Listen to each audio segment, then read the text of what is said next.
पहाड़ों और मैदानी क्षेत्रों पर लगातार हो रही बारिश के बाद गंगा के जलस्तर में लगातार बढ़ोतरी दर्ज की जा रही है।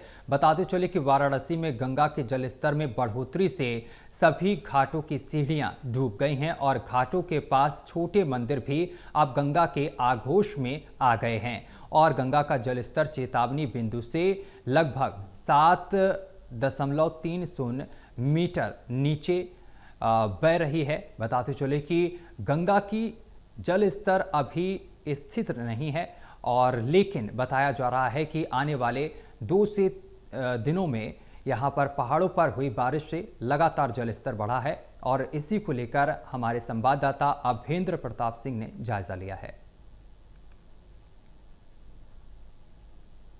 पहाड़ों पर हो रही लगातार बारिश के बाद गंगा के जल स्तर में लगातार बढ़ोतरी हो रही है। वाराणसी में सभी घाटों की सीढ़ियां लगभग डूब चुकी हैं और करीब 62.8 बिंदु तक निशान पहुंच चुका है। और जिस तरह से छोटी नाव देख सकते हैं आपकी तस्वीरों में, छोटी नाव को रोक लगा दी गई है चलाने के लिए और बड़ी नाव को हिदायत दी गई है कि जो भी यात्री को बैठा है वो जैकेट के साथ ही बैठा है। सुरक्षा की पूरी जल पुलिस पूरी मुस्तैद है और सभी घाटों पर किया गया है। इस तरह से छोटी नाव देख सकते हैं तस्वीरों में कि इस तरह छोटी नाव को पूरी तरह से रोक दिया गया है। आने वाले समय बताया जा रहा है कि 2 से 3 दिन के बाद जल स्तर काफी तेजी से बढ़ोतरी होगी। हालांकि कल रात से ही जल स्तर में बढ़ोतरी रुकी हुई है और बताया जा रहा है कि जिस तरह से पहाड़ों पर बारिश हो रही है उसके बाद मैदानी क्षेत्र में जो हल्की बारिश हो रही है उसकी वजह से गंगा के जल स्तर में लगातार बढ़ोतरी हो रही है। तो फिलहाल हमारी तस्वीरी मौजूदगी जो है वो दशाश्वमेध घाट पे है। यहाँ से करीब देखिए मशहूर घाट दशाश्वमेध घाट है। यहाँ पर सीढ़ियों पर पूरा पानी आ चुका है गंगा का जल स्तर। इसके बाद कई घाटों पर जिस तरह के हरिश्चंद्र घाट है वहाँ पर जो है कि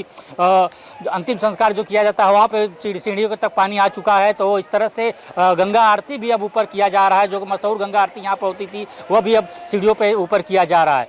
तो गंगा जल स्तर लगातार बढ़ रहा है। इसके साथ साथ सुरक्षा के लिए दृष्टि से जल पुलिस और NDRF की टीम यहाँ पे मुस्तैद है। अभेंद्र प्रताप सिंह, टोटल न्यूज़, वाराणसी।